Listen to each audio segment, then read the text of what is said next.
And first, I would like to introduce our first speaker, who is our Regional Commissioner, Joanna Rosado. She is the Regional Commissioner for the Public Building Service in Region 3, and she is responsible for asset management, design and construction, leasing, and operations for GSA's real estate portfolio. She is responsible for that portfolio in 6 states, and Joanna considers herself a GSA lifer who began her career in 1984 as a co-op. And she is an enthusiastic advocate for the practice of project management across all aspects of PBS business, including leasing. Thanks for joining us, Joanna. Over to you. And as Pam said, welcome to our second customer forum event. Feedback from last year was overwhelmingly positive, and then we feel like the need to connect this year is just as great, maybe even more so, in light of the decisions we are making about our post-reentry needs. I'm sure everyone is thinking about vaccination protocols and other mandates that have recently been thrust upon us. But I want to say up front, we're not going to be talking about any of that today. Guidance for all federal employees is at the Safer Federal Workforce Task Force website, and you can reach that at saferfederalworkforce.com. If you have questions about rules for individual buildings, please check in with your facility security committees and your building managers. The purpose of today's forum is to share more about GSA and the programs available to assist our customers and how we can best serve you when we know you and you know us. One topic we are going to be talking about today is reentry, and that is something that everybody has been thinking about. What are your plans for reentry, and how can we help you get ready? As managers, GSA is facing the same challenges as you, rethinking why we come to the office. Some part of nearly every job is best done in the office, but not every part of every job needs to be done in an office. Although our buildings have never closed, many of us haven't worked at work for a while, and we need to reclaim that face-to-face interaction. As the federal government's landlord, this is really a sea change for GSA. Pre-pandemic, real estate and technology were 2 different service offerings. Now we are working toward an integrated workspace and IT solution. Space is just one tool among many to help you deliver on your mission. And really, what we're asking of our customers is to let your work practices shape your workspace solutions. For example, telework used to be a day or 2 away from our office, didn't change the footprint or function of the space. But going forward, your telework plans may be what drives your space solution. Workplace needs are fluid and solutions are evolving as we learn. This effort is so important that we designated a project executive in our region who's coordinating return to facility strategies across our project teams. I'd like to introduce you to Brett Thomas, who's with us today, and will tell you a little bit about what he's working on. Brett? Thanks, Joanna. Good morning, everyone. To briefly introduce the new position, it's intended to augment the existing Region 3 team structure with a focus that is not specific to customer or geography, and instead focused on opportunities presented by the experiences from across the federal community these last 18 plus months. I'll be assisting with the development of post-pandemic approaches to continue supporting your missions in this time of potentially evolving workplace needs. Your agency's Region 3 planning manager or project manager will remain your primary contacts, but you're welcome to reach out to me, and my contact information will be in the materials shared afterwards. It's nice to virtually introduce myself to you all. Back to you, Joanna.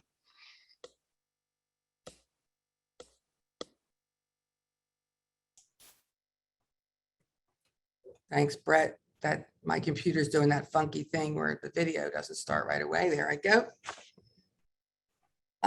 As Brett said, we really want to be your trusted advisor as you work it out for your agency and your return to facilities. And so today you're going to hear from us, our PBS Workplace Solutions Group. our project management and customer account groups. And you'll also hear from the Nuclear Regulatory Commission. We are really proud of our partnership with the NRC, and we have a really big success story to talk to you about. We began working with NRC in 2018 on reducing their footprint. What began as a review of underutilized space turned into a revisioning of their future workspace as open, shared, and collaborative. Late last year, we awarded a lease for a 53% space reduction with projected savings of $11.3 million for the NRC. As you listen today, think about what Workplace 2030 can look like for your agency. Even if you don't have a new requirement right now, or you don't have an expiring occupancy or a change in mission, this may be the time to consider a change.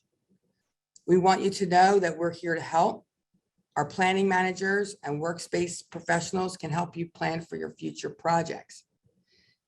This is a reminder that Region 3 hopes to continue these events, and the event team will send a survey to gauge interest on future topics when we're finished today's program. So welcome again, and let's get started. And I'm going to turn it over to our Nuclear Regulatory Commission panel. Thanks, Joanna. I wanted to just go over a brief agenda real quick with the group. As we had mentioned, we have quite a full agenda today. We'll be hearing from quite a few different teams in our meeting. And I did want to remind everyone to use the Q&A chat, not the regular chat, if you do have questions. So if you look at the bottom of your screen, there is a Q&A box, and then there's also a chat box. So we want to make sure that the questions are going to the Q&A box, and I misspoke about that this morning. So thank you. First, we're going to be talking about workplace engagements, and then we are going to be hearing from our panel. First a case study and then a panel discussion that will consist of both GSA and the NRC. We're going to be hearing more about Workplace 2030, and then we're going to take some time to share some resources and take any questions that we are able to and close out today. With that being said, and without further ado, I'd like to introduce our next speaker, who is Caitlin Zaslow. She is from GSA Region 3, and she is a Workplace Solutions Supervisor. Kate, over to you. Great. Is my video showing up? You are all good. Okay, great. Hi, as Pam said, my name is Caitlin Zaslow. I'm the Workplace Solutions Supervisor for Region 3. And my team is in charge of a few different things within the PBS world, including the FIT program, which is the Furniture and IT Procurement Plan that we work with FAS, our Federal Acquisition Service. We manage workplace engagements, both in-house and contracted through an architect and engineering firm. We provide assistance with requirements and program development for our customers. Change management, again, both in-house and contracted through AE firms. We are the regional experts in Workplace 2030, and we also help CPA reviews or client project agreement reviews with the planning managers out of our region. Today, I'm going to be talking about workplace engagements, and the very first step in any engagement is recognizing that there's a work pattern change. 2020 and 2021 has shown us that there is a lot of change happening in our world, and this is a perfect time to recognize those patterns. So the first step that we would do in a workplace engagement is engage our customers. We gather diagnostic research to identify work modalities, how we work within the space, employee behavior, which is how employees behave in this space, organizational culture, how we work together in the space, as well as processes and workplace infrastructure. From that raw data, we analyze it for patterns, and we find deficiencies where we can improve spaces and the successes that are identified. The results that are provided from the engagements allow the strategists, whether it's in-house or an AE firm, to achieve an in-depth understanding of our customers. The most important thing we do in a workplace engagement is truly understand the culture of our customers, as well as finding those successes and the places where we can recommend some strategies to update the goals and bring it to the workplace of the future.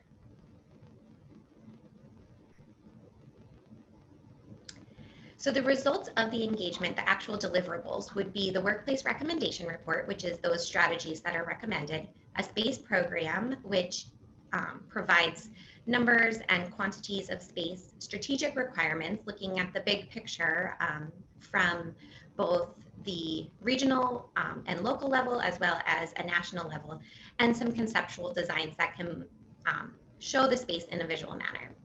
The benefits are that you don't get too much and too little, but it also starts the change management process because the employees get a say. Having employees part of the engagement is really the first step in getting them on board to a change in culture. And also an organization is then better equipped to meet the needs of the mission. The process starts with a planning session. We gather the project goals and plan the engagement, a kickoff meeting with leadership, and then a survey is developed to, again, survey the employees and make them a part of this process. An on-site visit is then planned. And this is pre-COVID. We did it on-site. Post-COVID, we have done virtual on-site visits, and they've also been successful. During the on-site visit, there's a leader visioning session, which we meet with leadership to identify the project drivers, bring stakeholders into alignment, and validate the assumptions that the executives have regarding their space and organization. Next, the employee-focused groups are, again, validating more information, but truly understanding the employee perspective. I love knowing what the leadership thinks, but I also love knowing what the employee who's only been there for 3 years can think. They both have different processes and different perspectives, but both are equally as important. We also do leader interviews. So with the visioning session is kind of the big picture, but the leader interviews understand processes and how the leaders within the customer agency work. And then the expert walkthrough, that is the time when the strategist can walk through the space and observe the workplace elements and how they function on a daily basis. Again, this can be done virtually or in person. Last is the executive brief out, where we take all the information that was performed and gathered during the visit and debrief the executive leadership about all of the activities and the data that we received. In the workplace recommendation report, a POR is developed and the solutions are then chosen by the agency. Usually there are a couple suggestions. And some additional tasks can be added to an engagement, including furniture recommendations and IT evaluation, which is especially timely right now, as well as time and space utilization studies, specifically conference rooms or collaborative space, as well as a mobility assessment to see if we can actually go mobile within the customer agency.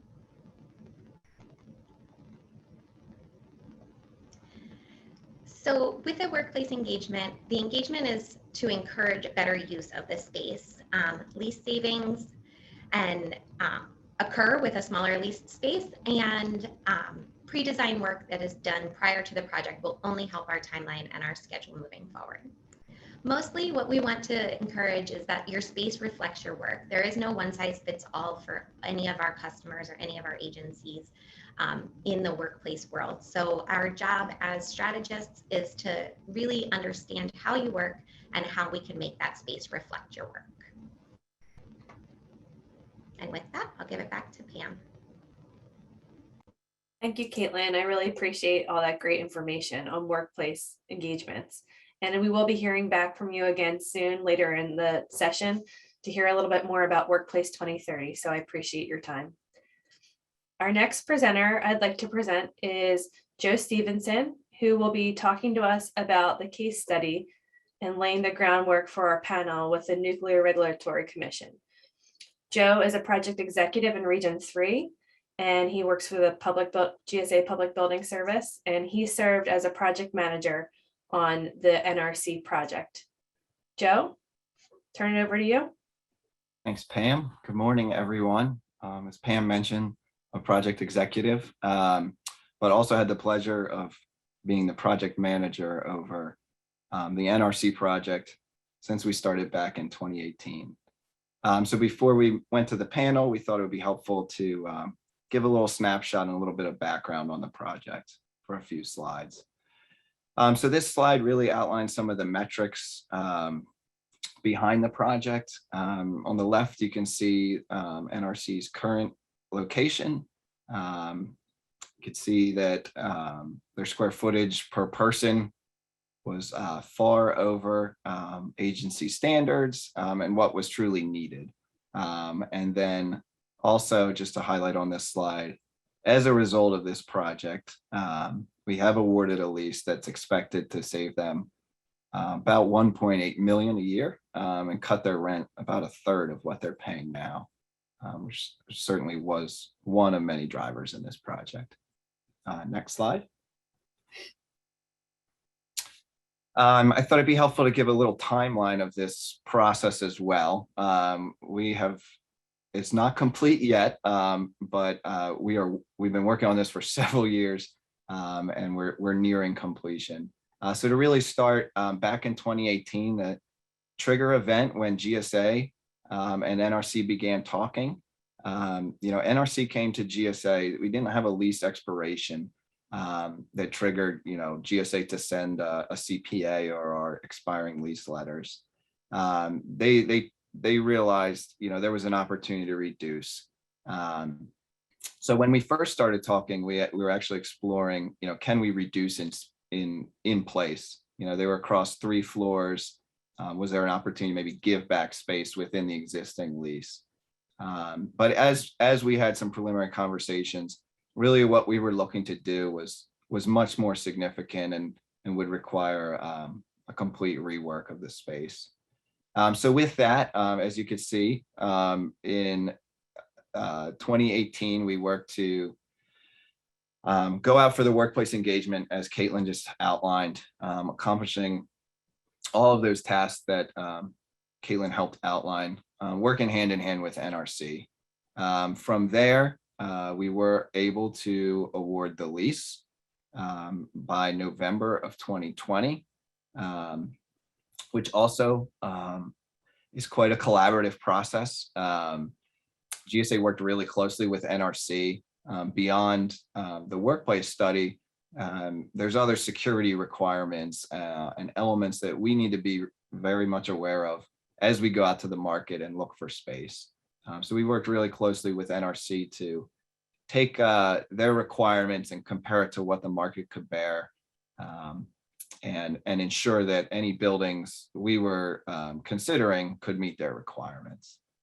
So that really brought us up November 2020 when we awarded the lease.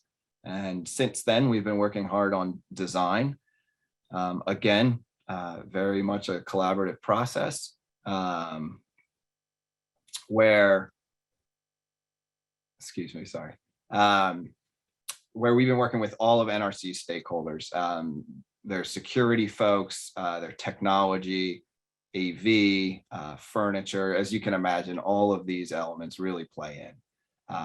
So we've completed the design in August, and the documents are out to bid right now. We'll be starting construction by December, with planned completion by early summer of next year. Next slide. This is really the result of the design. We thought it'd be helpful to kind of walk through some of the elements and some of the considerations we took. So we'll start, you see Dorothy's cursor. Security was obviously very important for NRC. They have a lot of sensitive areas. So it was very deliberate visitor screening up front, where visitors could come into the conference room without accessing the rest of the space. And that was quite a bit of collaboration. Additionally, with the employee-centered focused, you can see the employee entrance is separate on the left. And really, as you come in, it feeds right into a central hub, which is a work cafe, we've coined it. This was very intentional and meant to draw everyone together, kind of serve as a meeting place for folks to talk, collaborate, see each other. Beyond that, just a couple other things to point out. We focus quite a bit on collaboration areas. I believe we'll talk about that during the panel, but you can see several areas where it's not cubicles, but more soft seating and areas for people to informally meet. The last thing I'll point out is just another general design theme is to put the offices and as many of the walls as possible on the interior of the space, with the cubicles closer to the windows to allow that natural light to get to as many people as possible. So, next slide. So again, we've touched on some of these, but as Caitlin mentioned, we want to make sure our priorities are aligned with the agencies. Employee and staff participation was a priority from NRC up front. Quality of space, we talked about lighting and HVAC. We actually ended up hiring a lighting designer due to those requests to make sure that we were meeting the needs of NRC. Security was obviously very important with a lot of collaboration. Financial savings, as you saw from the first slide, was a huge driver in this project. And then really post-COVID destination, collaborative environment. What I think is interesting and I hope comes up in the panel discussion, COVID hit mid-project on this, and we took a very strategic pause and pivoted quite a bit. We had a lot of data from the employee engagement study, but COVID certainly changed things. And as a result, a lot of those collaborative areas we pointed out on the previous slide were added. We really wanted to create a space that employees wanted to come back into the office to meet with each other and collaborate. So that was a huge driver. I think we'll talk about more in the panel. Next slide. Thank you, Joe. Appreciate your description of the project. I think it laid the groundwork for this discussion next. I would like to introduce our panel that will be speaking today. First, I would like to introduce David Liu, who is the Regional Administrator for Region 1 with the Nuclear Regulatory Commission. Also joining us from NRC is Mary Walsh, who is a Director. We also have Joe Stevenson, who you just heard from, who is a Project Executive at GSA, as well as Patrick Comboy, who is a Workplace Specialist with GSA. I'd like to invite all of our panelists to join us on camera now. Thank you all and good morning. Appreciate you being here and taking the time to talk about this important project and sharing some insight for the rest of our teams here. So I have a few questions that I wanted to ask you today, and some of them are for NRC, some of them are for GSA, and some questions are geared towards both agencies. And then if we have some time at the end, I'd like to take some questions and answers.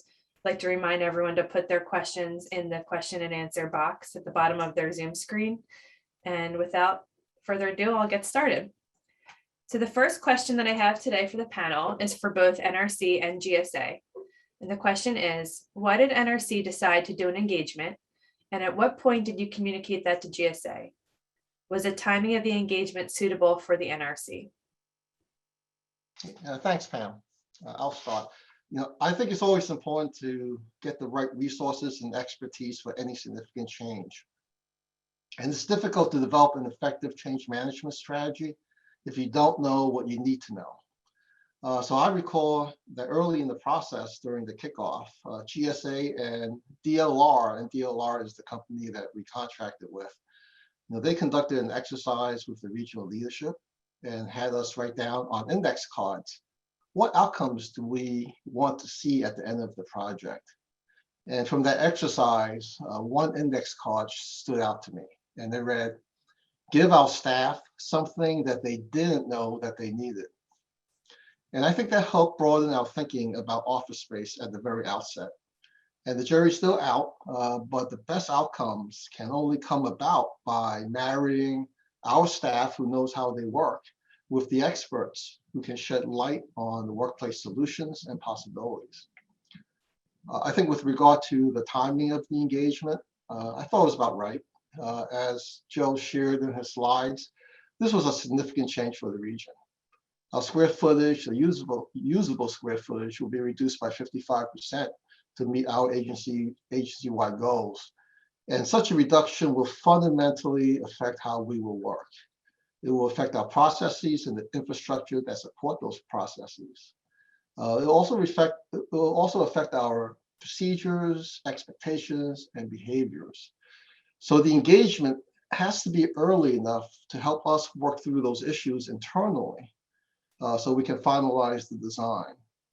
In fact, as Joe had mentioned, one of the first things that we did do, even before the formal engagement, was to visit GSA to begin broadening our thinking about what a new workplace can look like. Great, thank you, David. Joe, did you have anything that you wanted to add on this question? Yeah, if I could just jump in, I think just from the timing perspective, a typical lease project takes 2 to 3 years. So when we're going through this robust workplace engagement study, that really adds about a year. So that takes us to line up with the timeline on this project. Great, thank you. The second question that I have today is for NRC, and that is, what aspect of the engagement did you feel was most beneficial to your organization, and what did you feel was the least beneficial? Yeah, I thought there were a lot of benefits. But if I were to stay at a very high level, it would be the discipline of a structured process in designing our space and the really exceptional and effective manner by which the process was implemented. And that process was really critical to ensure that we had a workplace that really met the needs of our staff. And just as important, it helped us shift our mindset and gain consensus on a workable office design that is less than half the size of our current offices. And as was discussed earlier, DLR took a lot of time up front to engage the staff, understand how we work, and offer solutions. And through this process, I thought GSA and DLR and the NRC staff developed this fantastic working relationship where there was mutual trust and respect and a good understanding of what each of us brought to the success of the project. And I think, in fact, their expertise and credibility were very important when we paused for 2 months to assess how do we proceed forward in the face of the pandemic. And GSA and DLR really helped us work through those issues. And the credibility that they gained with our staff during the process provided us some assurance that we will have a new workplace, a workspace that is safe. But I would have to say that there's so much that GSA and DLR can do by themselves. We have to be fully engaged at all levels of our organization, and we have to make sure that our staff had a voice and is a part of the process. I'd like to jump in and add another benefit was after the test fit drawings, we deliberately took a pause as it didn't quite hit the mark in terms of what we were looking for. And GSA, because of the trust relationship with GSA and the NRC, we were able to take that leap, take another look at the test fit and rework it using DLR services.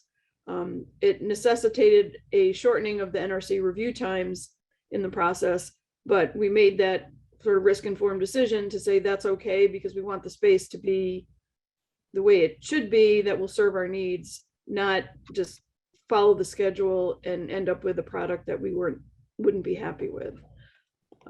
In terms of least beneficial, I think in hindsight, we would have engaged DLR as through design intent. When the test fit came in, it really fit all of the components of our program in the space, but not in any deliberate or exciting or even practical way.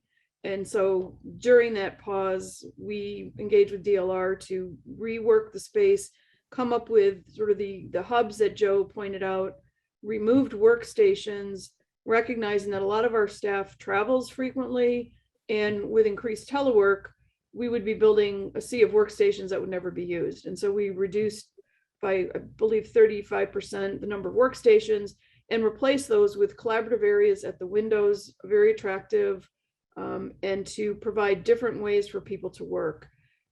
And so that was a benefit. And so in hindsight, we might have actually planned to have DLR do the test fit design through design intent. So you could have that traditional architect client relationship back and forth, as opposed to here's the test fit, here's the drawing, and that's your space. The other thing, we might start a little bit earlier. Things take longer, especially when you enter the process that we did, where we were engaging all the staff and wanting to get feedback and wanting to make sure people were coming along through this incredible change management process. And then, the only other kind of negative was this, it's really challenging to do this during COVID. Yeah, I would imagine so. And of course, it's not something that you were able to plan for. So Right. It sounds like you did the best that you could with that difficult Exactly. situation. And GSA and NRC really collaborated and were very adaptable to pivot to deal with circumstances as they arose. Thank you, Mary. David, GSA, is there anything that you wanted to add on this question? Yeah, I'll add something. From a strategic standpoint, I felt that the exercises we did to determine the work modalities were very important and very useful for this particular project. Now, work modalities are done in every engagement, and what that really is, it's determining how people work. Are they heads down workers? Are they collaborative workers? Do they interact with people? Do they sit at their desk all day? Or are they moving around all day? And the exercises we did to determine different types of work modalities within NRC really helped to shape the space. It meant that they had the correct amenities and the right number of amenities, so that there's no space that's just sitting vacant 90% of the time, but people also aren't standing outside conference rooms waiting to get in there for their conference, or they don't have a conference room to even go to for their meeting. So that was another thing that was very important, very beneficial to the engagement. Thank you, Patrick. The next question I had is kind of tagging off of something that Mary had hit on in her last point. And that was obviously talking about COVID, something that no one planned for. But the question is, what is a future impact post-COVID on the NRC space? And are there any additional flexibilities that will now be given? I think you're on mute, Mary. There Sorry you go. about that. You're all good. As Dave mentioned earlier, we did take a pause. Prior to COVID, we had some concerns and reservations about expanding telework. There's a lot of discussion about that. And prior to COVID, we implemented a telework pilot where we expanded telework, did a massive effort to train people on, at the time, Skype and how to use it, and the camera and your location button and all the attributes of the technology, which our staff maybe wasn't as versed in. And we had grassroots efforts where we had Skype advocates throughout the building helping each other. And that was underway, going very well. And then COVID hit and everybody went home. And fortunately, there was a minimal impact on the NRC because Region 1, because our staff had already been practicing since December prior to the pandemic. So we were able to pivot and adapt pretty quickly when the pandemic hit. It also gave us some input to use in the project, in that how those virtual work activities can be integrated into in the office and not in the office. And we took that flexibility into consideration as we move forward. And we also recognized we had a much smaller footprint. And so our goal was to maximize the flexibility of the space. For example, all of the private offices are 120 square feet. All the huddle rooms are 120 square feet. So we have an ability to adapt and use spaces for multi-purposes. We also got alignment from our leadership team and all the managers that the private offices would be double as conference rooms, huddle spaces, touchdown stations. When managers weren't in their offices or were out on vacation, travel, staff could use their offices. And we intentionally designed the offices to have flexibility with work tables that can be moved around, but also double as a private office. And so we really looked to maximize multifunctional spaces.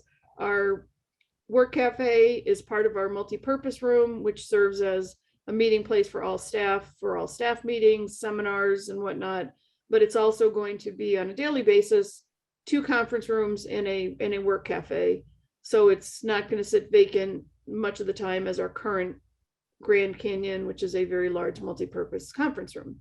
Another thing that came up for us in planning post-COVID is we have a very evolving workforce demographic, and we have a lot of individuals who are gearing up towards retirement, and we're in the process of hiring less experienced folks to come in. And so the workspace needed to be flexible, but also attractive to all generations, all in all modes of work. There's many different ways people can work. There's focus rooms for heads down work. There's telework for heads down work. There's also several conference rooms, huddle rooms, and then some very nicely designed and deliberately stationed at the windows collaborative areas that can serve as, a quiet place to read. It can be a meeting room. And so we really wanted to make sure that everything was multifunctional. And so that's kind of going forward. How do you make the best use of the space? We have an incident response center that can double as a training room, and all of the spaces are kind of adaptable. Great, thank you. I know you touched on a bunch of different points there and kind of being flexible and having the workplace flexibilities to use different spaces interchangeably. Next question I had is a little bit similar to that, and just asking that about the private offices. I know this is something that is always a hesitation for folks when we're talking about these changes and giving up their private office, their private space they've been used to. How and what was done to prepare NRC for that transition? And how did you shift that focus on the hybrid versus being in a private office? Yeah, Pam, I think Mary touched on a lot of the points there that drives the need. But I think we started early because we need to have a good change management strategy. It was absolutely necessary. And I think it starts with that shift starts with reimagining how we can and should work, and not about keeping private offices or not. And I don't recommend doing this project during the pandemic, as Mary had indicated. But there was a silver lining in that working remotely helped us imagine those possibilities and helped us prepare for the transition. So we have to start asking, why do we want our staff to come into the office? And the major reason is to maintain a healthy work environment, maintain relationships with each other, so that we can better collaborate, make better safety decisions, and integrate new staff into our culture. And we have brought in many new employees during the pandemic. So with that in mind, our office tries to maximize the ability of our staff to collaborate. Private offices, while they're nice, don't optimize collaboration given our limited square footage. And I think our staff understands that. So as Mary described, with a wide variety of places that the staff can work, they should look at the whole office as their workspace. If someone needs to do their heads down work, they should do that during the telework days or in the focus room. And to prepare for this, our staff is developing recommendations and implementing those recommendations on how we work more effectively in the new office. So now we're developing and establishing new protocols, expectations, good practices that reinforce those behaviors that support collaboration in a hybrid environment and integrate new employees. And so bringing that back to the design of our new office, I think GSA and DLR, where they helped us, was to work through those possibilities and options that best match how we want to work in the office. And they were able to share with us some pitfalls and successes from past experiences. And they gave us ideas about what to do and what to put in place before we occupy the new office. And bringing the staff along during those discussions, I think, help everyone shift their mindset towards that.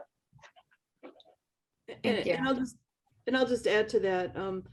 One of the, as a result of COVID and all the planning and input from everyone, we really wanted to make the space a destination location.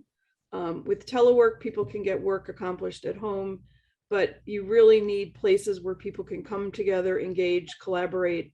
And Region 1 has a really wonderful culture where people are very engaged with each other and with the management team. And so part of our goal was to make sure the space was some place that people wanted to go. I want to go to this office because it's going to be really nice. It's going to be really cool. We really focused on making sure the design and the furniture and the finishes were timeless and inviting. Ms. Mary. GSA, is there anything that you'd like to add on this question? Sure. There were a few strategies that we took to handle to help alleviate trepidation when it comes to looking at the private offices.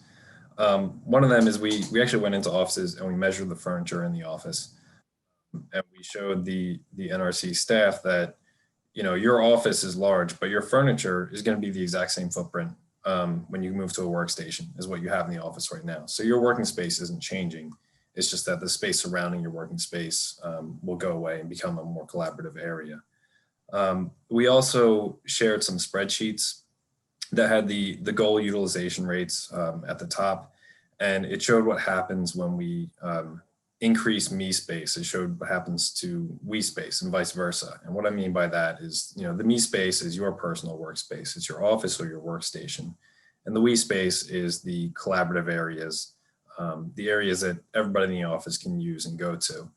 And the NRC staff was, I think, surprised at what happened when the me spaces increased, you know, how much they lost in terms of those we spaces. And a lot of them actually said, no, I'm fine with a smaller workspace if it means that we get all these other amenities in the office. So those were two strategies we used specifically for the private offices.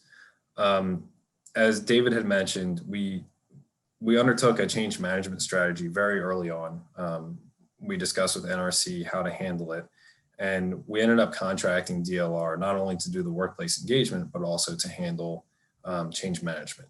And when I say handle change management, I really just mean they built a strategy and a roadmap for NRC to follow, because we feel very strongly that change management has to come within. The decisions have to come within. We could hire DLR to handle every aspect of change management, but the problem with that is that people within the organization then may not feel that it's organic, and they may feel that it's an outside source telling them what to do, as opposed to being involved in a process and internal culture driving the change. So those were some of the ways that we handled these particular points on change management and private offices. Yeah, and Pam, if I can add another thought here as Pat was talking about. Yeah. As Pat was talking about how they were talking about the me space and what the implications of expanding, there was another segment of our organization that was looking at it in the opposite direction. And what it was our first line supervisors, you know, a lot of them say, I don't want an office. I want to be in the area with my staff. And it was interesting, the feedback that we got as we were looking at the space was it didn't save any space because we would have to have more collaboration offices. Based on their experience, it wasn't efficient and effective because there is a need to have some place that staff can reach out to the supervisors, have private conversations. And so we actually moved away from managers not having office space to standardizing all the offices from the first line supervisor up to the regional administrator with the 120 square feet. Thank you. Patrick had said something that kind of struck me, and I was curious, David and Mary. It was about getting buy-in and change management. Does your agency have a union? And if so, how did you involve them? Yeah, we do have a union, and we have a regional partnership council that meets regularly. We have a very good relationship. It's very collaborative, very engaged. I feel very fortunate to work with the group. They were partners from day one. When we went on the initial GSA tour back in 2018, we had representatives from the union with us giving feedback, and they bought into the DLR workplace requirements. Were on board with reducing me space to create more we space as a better way or a more effective way to work. And so again, they've been we've been joined at the hip through the project. The union vice president is on our furniture and finishes committee, and others have been involved throughout the project. So we again, very fortunate. It's a great working relationship. It's a great group. And so that, again, just a partnership and give and take and input. Great. It sounds like involving them early and having buy-in was the right call for that, to keep the project moving. Absolutely. And like I said, they've been involved since even, before we started. Thank you. I have one final question for the panel, and then we actually have a few questions that came in on the chat box. So I'll ask this question and then we can move to those. The last question is there any other advice, feedback, or anything else you'd like to add for the good of the group regarding this engagement? I do have some takeaways to share. As Dave mentioned earlier, change management was critical to not only getting buy-in, but helping staff understand what the process we're going through and why we were doing this and how we were going about it, and getting their input throughout. Another critical area was thinking outside the box and looking where have creative things occurred, as bringing our staff to, or some staff and managers to, the GSA space. This is a different way that people can work. They saw managers at workstations and had a different view of how work can be accomplished. The flexibility of having rooms be adaptable, kind of trying to make everything standard so that a room could be an office or it could be a huddle room. And if you increase managers, you have another office, or you can add more huddle rooms as circumstances change. It was looking to anticipate needs early and try to look ahead how you can move from one space to another. Another area that really benefited us, and I would recommend this highly, is we were fortunate to have an architect on staff to help us, and that was instrumental throughout the design review process with shortened reviews. Not everyone is an expert in design, but we had an architect, and probably would have had to hire someone specifically to advise us on that.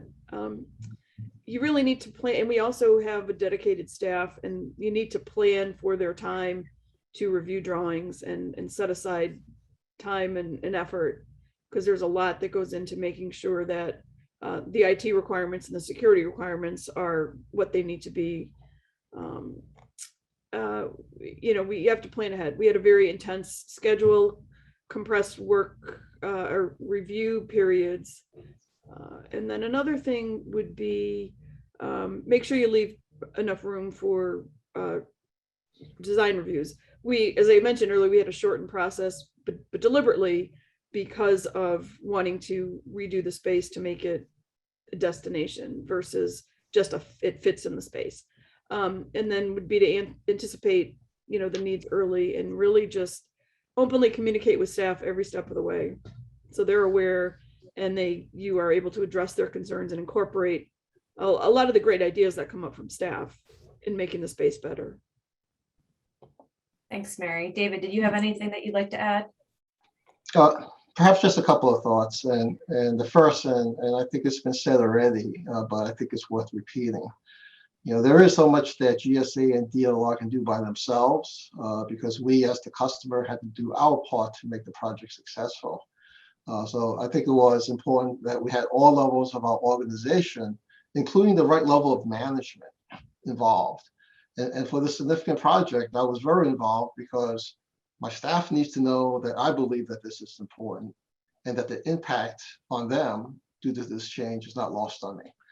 And being personally involved helps my staff make more timely decisions and allows me to help remove roadblocks, whether it's engaging our CFO or ensuring that we have alignment with our Office of Administration that sets some agency-wide protocols.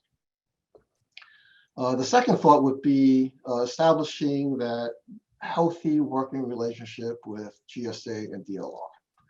It really allowed us to agree on the project objectives up front, align on our respective roles and responsibilities, and really understand the expertise that each party brings. And I think it's that mutual trust and respect that was incredibly important to the success of the project. No one would have anticipated the global pandemic that caused months of delay.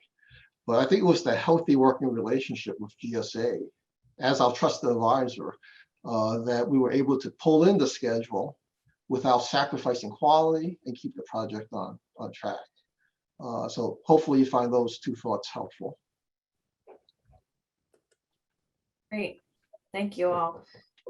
Is there anything else from the GSA end on that question, or should I go over to the questions and answers from the group here?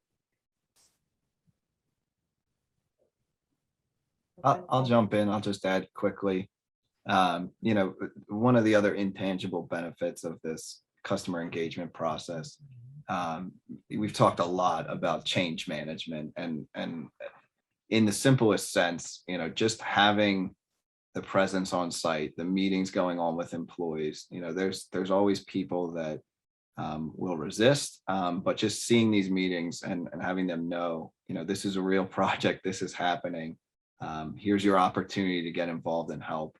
And, we could talk about the technical expertise and the outputs of the study, but in the simplest sense, sometimes that goes a long way as well. So. Great, thank you. So we have quite a few questions in the chat box. David, Mary, Patrick, and Joe, you can view them in your screen as well. I'm not sure that we're going to get to all of them, but I did want to reassure the session today that all the questions and answers will be answered. If they're not answered live right now, we'll send them out after the event. So I wanted to dive into the first one, which is, I think, Joe, this is going to be a question for you as a follow-up with sending information, but beyond maximizing natural daylight, can you share the lighting spec for the workstation area?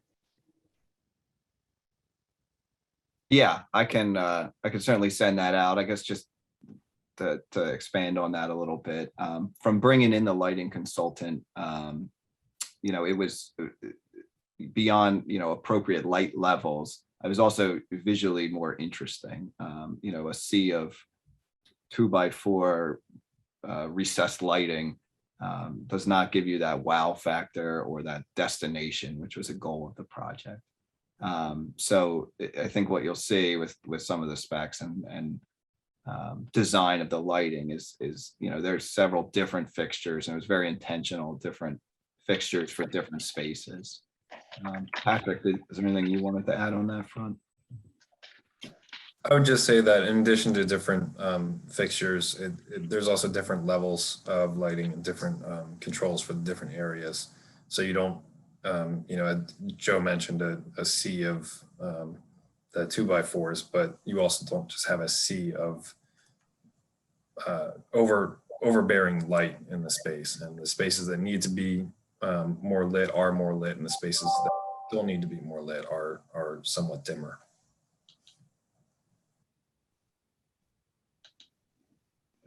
Great, thank you. The next question is, what's the relationship or ratio of individual workstations to collaborative space?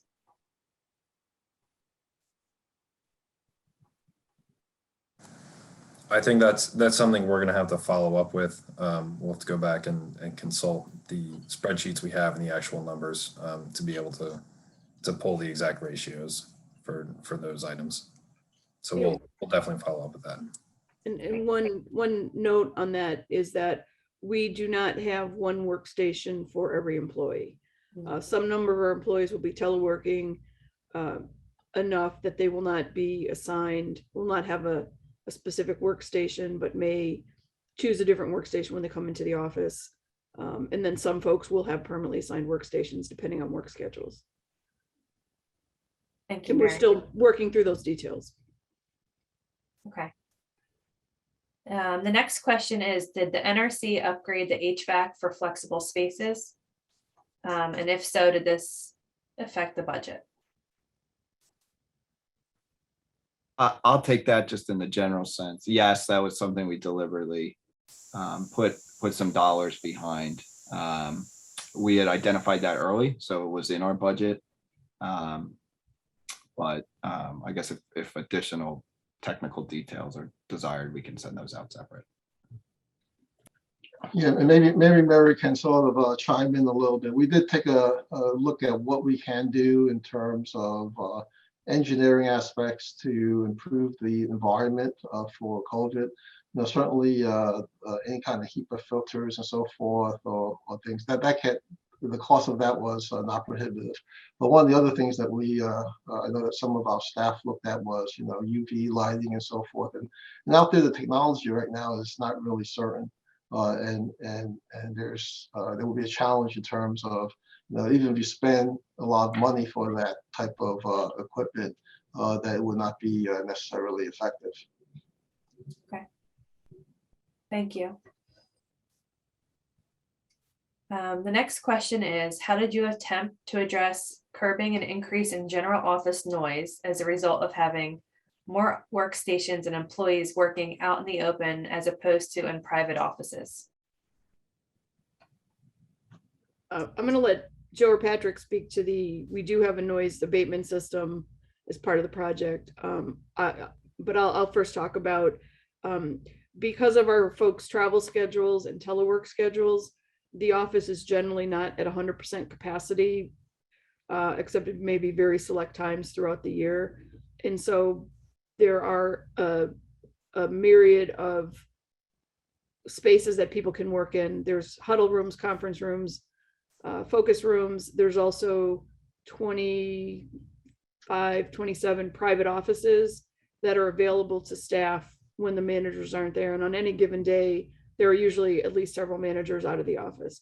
And so we believe there's enough private spaces if people need quiet work. A lot of folks use headphones. And then again, there's typically not a seat taken every day. Typically there's some vacant workstations. So people, I think, will be somewhat dispersed. Yeah, I'll add, we did incorporate a white noise system into the design, which helps. But beyond what Mary said, there's certain areas that lend themselves more to quiet. The library was very deliberate, tucked away in a corner where it's quiet. But beyond that, I mean, part of this is the change management and the follow through once we move in to readdress and to check in on some of these issues, 3 months in, 6 months in, to adapt and make sure that it's working as intended with noise levels and what the staff needs. And as Dave mentioned earlier, we do have working groups looking at protocols and courtesies for occupying the space. And so we imagine that will be part of it, helping people calibrate their voices and going to private spaces if they need to have, conversations or phone calls. Yeah, thanks, Mary. I was going to bring that up and maybe just share a little feedback that I got during the process. I think in some ways when you actually see other people around and you're having a conversation, you sort of self-regulate the volume of your voice, which will be some of the protocols that we'll just make sure that folks are sensitive to. But the feedback I got was that when we were in private offices, I was talking way too loud in the hallway. And so, just because I didn't see folks, I was not regulating my voice. And so I think in some ways, even in the open space, you may wind up having less noise than you may think as compared to individual offices. Great, thank you. And it sounds like that's a change management process going on continuously. Go ahead, Patrick. That brings up a great point about acoustics and things that we see and some of the myths about acoustics that when you can't see people, you're usually a lot louder, and when you can see other people start to self-regulate. And in addition to those things, we also kept acoustics in mind when choosing finishes. So there's the carpeting that was chosen and the ceiling tiles that were chosen all help to mitigate too much sound and prevent too much transmission of sound. Thank you. We have about 2 minutes. I just got a warning. We have 2 questions left, so I don't know if we're going to get to both of them. I'll start with the top one and we'll see where we're at. Considering pandemic sensitivities, what will the NRC be changing once you return to the office? And I think this kind of might tie into also some telework discussions that we had chatted about earlier. So I think what will be changing after the pandemic, from a telework aspect, as you mentioned, Pam, I think we've talked a little bit about what we want to focus on in terms of our priorities. Asking the question of what do we need to do to be effective, credible, and competent as a safety regulator? And that's going to vary from organization to organization. But what was important to us was that collaboration, healthy relationship, and sustainability. And that means that face-to-face interactions are still very important. But before the pandemic, we were allowing some of our staff perhaps 2 days of telework a week. Our experience with the pandemic, our pilot that Mary talked about, we were able to develop the infrastructure, use the technology, and establish protocols to better communicate and coordinate with each other. So as a result, moving forward, we will have 3 days of telework for those employees that used to have 2 days, but we will also allow other employees, including administrative assistants, to telework. But we still have to have those in-office days to sustain our desired culture. And how that new office is laid out will be very important in achieving that goal. Thank you, David. I know it's an ever-changing, moving target here, so I appreciate it. There's one more question. Unfortunately, I don't think we have time for it. Kalina will make sure that we have this answered for you when we send out our notes. And I appreciate Mary, David, Joe, and Patrick, all of your time and your thoughtful answers here in our discussion today. Thank you for joining the panel. We're going to switch back over to the presentation now, and I appreciate your time. Thanks for having us. Thanks for coming. So we're going to move on to our presentation here. I'm going to reintroduce Caitlin Zaslow, who's going to be sharing some brief information now on Workplace 2030. Hello again, and thank you NRC for that riveting panel. It's a great example of workplace engagement that went well, and we hope to continue sharing it with the rest of the customers. So I'm here now to talk about Workplace 2030 and what is the future of the workplace. NRC was an amazing example of Workplace 2020 and how we looked into the work modalities and how people worked within the space, if they were interactive with each other or if they were doing more concentrative head down work. Like David and Mary mentioned, telework and hybrid work became the norm within most government agencies, and agile office environments were introduced where there were different spaces for different types of work modalities. What you do on a daily basis is not the same as what I do on the daily basis, and our work setting should be accommodating to what we do. So these are activity-based work settings. But now that we are in 2021, next slide, please. We are introducing the idea of Workplace 2030.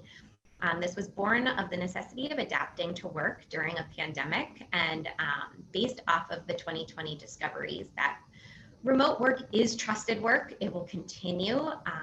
Agencies that didn't think we could do remote work for the last year and a half, a lot have been forced into it. We weren't allowed the time to do a full change management process, but the pandemic in many ways kind of pushed our hand to move forward. Real estate is used to maintain and enhance a human connection. Joanna mentioned earlier in her remarks that there is a time and a place for the office. I myself am looking forward to a return to an office and to be able to physically be with my coworkers again.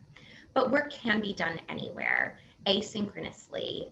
I work a lot with regional workplace experts across the country, and whether they're in Denver or in Philadelphia, we are able to work together on a similar project. And the way that works is with technology. Technology is a force that brings our work together. And in the guiding principles of Workplace 2030, that is a major, major concept. So Workplace 2030 consists of a toolkit, and these tools are the GSA Flex Hub, the Work Support app, Space Monitoring and Feedback, Home Office in a Box, and a Workplace Prototype. The GSA Flex Hub is a pay-as-you-go workspace for federal employees, regardless of location or agency. This is similar to a WeWorks or Fishbowl type situation where you would choose the type of work setting you need, where you need it, and then it would be a pay-as-you-go option. This actually is awarded, the contract is awarded, it's an IDIQ service contract, so if you have questions about it, feel free to contact someone from GSA and we will help you. The Work Support app is a phone app or a computer app that allows federal employees to locate available workspaces, colleagues, and support services, whether you're in the office, at home, or on the go. Again, as I had mentioned before, technology is a huge aspect of Workplace 2030, and this is just one way we can use technology to support our ever-changing workplace needs. Space monitoring feedback. This is the idea that integrated sensors can monitor space usage and environmental controls. As I had mentioned in our workplace engagement section, we have done on-site visits where we physically walk the space and see how spaces are being utilized, whether it's workstations or conference rooms, collaboration spaces, etc.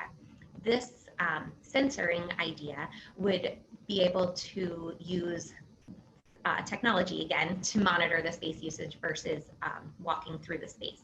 Again, this can be linked to the Workplace app so that we can continue to use that information to make the right choice in our work setting selection. Home Office in a Box is a collaboration with the Federal Acquisition Service that will allow a one-stop shop for employees to build a home office. This is a concept we've been working on for a while out of central office, and it is not complete yet, but it is something we see, especially in the middle of a global pandemic, that has become a topic of conversation. There are other options that are available right now, including the National Stock Number Program or global supply catalogs to help if you have an employee who needs a one-off kind of item for their home. Again, this is a agency by agency specific program right now, and as we move further into Workplace 2030, I'm sure we will have more information to come. Last is the Workplace Prototype, which is a showcase allowing federal employees to test and train new ways of working new innovations and work processes, and the latest trends in furnishings. This has always kind of been a Region 3 mentality of everything is a pilot, and we like to try things before we buy things. So whether it's the use of technology, the use of furniture, or the use of space, we like to try it and make sure that it's a prototype that works for your agency before making a huge decision. GSA Central Office is using what we are calling the Innovation Hub at 1800 F in DC as the workplace prototype right now. And we are hopeful that in the future, other federal employees and agencies will be able to use that space to test it for themselves before they make big space or furniture decisions. So as I mentioned, Workplace 2030 is a continual process. It's not a deliverable that we can hand you, but we are hoping that as we move forward in 2021, we will have more information to share. So Pam, I'll give it back to you. Thank you, Kate. Appreciate that information on the Workplace 2030. I think it will be useful for everyone. And like I said, we'll be sharing these notes so you'll have a little bit more context after this presentation. So we did share a lot of information with everyone today. I know that it might be a little bit overwhelming. You're probably thinking, what do I do next? And how do I get connected with someone who can get me in touch with the start of these projects? So I wanted to remind everyone today that we do have 6 client planning managers in Region 3 here. As you can see, we have a little chart here that is laid out by customer. So if you don't know who your client planning manager is, which is also known as a regional account manager, you can see your point of contact here. Again, this will be shared after the presentation. And this is the best place for you to start with any requirements planning, as well as talking about any strategic plans. And we also like to get involved with lease expirations 42 to 60 months out so that we can best plan what your future move or current space will look like. So again, here's the contact information. The emails will be being sent after the presentation. I also wanted to share some helpful links since we did share a lot of information. Some quick grabs here. We have our GSA Region 3 link here for general information. There's going to be a link to the client planning manager pages that will also have our contact information on there.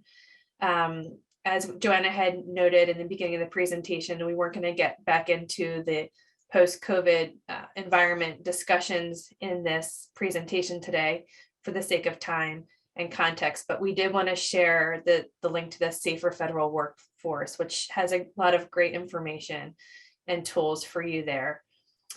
And there is going to be an appendix that comes out with the slides and the presentations that has the regional points of contact that you met today, as well as the leadership biographies for Joanna and David and Mary from the NRC. As our regional commissioner had stated earlier today, space is just one tool among many to help you deliver on your mission. Let your work practices shape your workplace solutions. And we just want to remind you that we want to be your trusted advisor and that GSA is here to help and introduce any new concepts, continue down any projects that you may need assistance with. And we just want to be a resource that you reach out to and trust moving forward.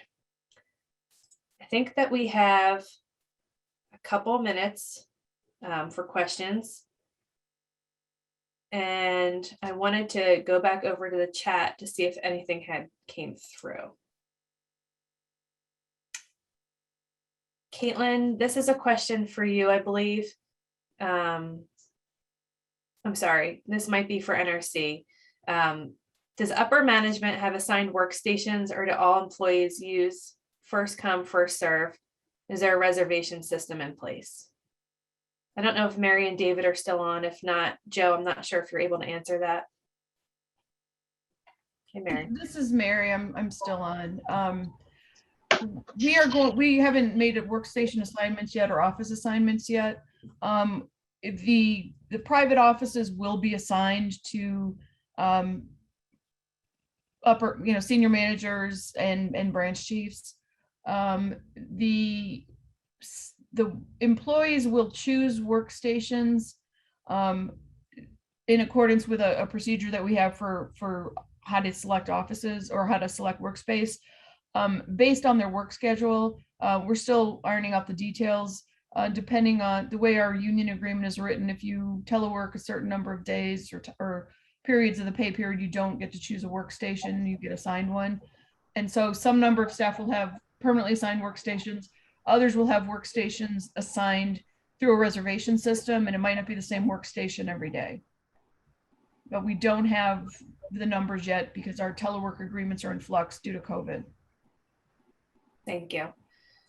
And Mary, while you're on camera, there's another question for you and David, and that was from the previous panel discussion. And that question is, will your DC headquarters use your new King of Prussia office space to establish an agency standard and incorporate the workplace engagement process for new procurements or relocations in the future? Yeah, I can try and take that, Mary. First, I think when we were doing this project, we were in close coordination with our headquarters, Office of Administration, because they are in parallel redesigning some of the floors. And so there's good coordination. I think that's where we wanted to make sure that, we were having similar standards. I will say that even during the process, early in the process, we were interested in participating in the 2030, but it was a little bit too early for us to make that pivot. And so as we're moving forward, we're trying to, at least, although we're not participating in 2030, we're trying to achieve some of those objectives that you will want in 2030, as is our headquarters. So moving forward, we hope to have very similar standards between Region 1, our region here, and headquarters. Great, thank you.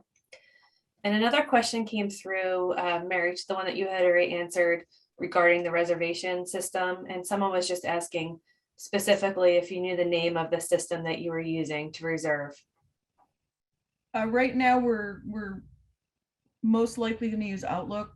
There's a function in Outlook. I can't give you the specifics because I'm not aware of it, but Outlook has functions that we use for reserving conference rooms, and we're going to adapt that for reserving workstations. Great. At least that's our plan now, unless we. Thank you. I don't see any more questions in the box, the chat box. So unless there's anything else that comes through, I just wanted to thank everyone for being here today and for joining us. A special thanks to the panel, to David and Mary, Joe and Patrick, as well as all of our panelists and presenters today. I appreciate all of your time, and I appreciate everyone here for joining us and being participatory and asking questions. I hope that you learned something new today, and I hope that you're able to take this forward. And we thank you for coming, and please reach out if there's anything else that we can help you with. And I hope that everyone has a wonderful day, and you can look for the slides, a survey, as well as some Q&A and an appendix coming through soon. Thank you very much.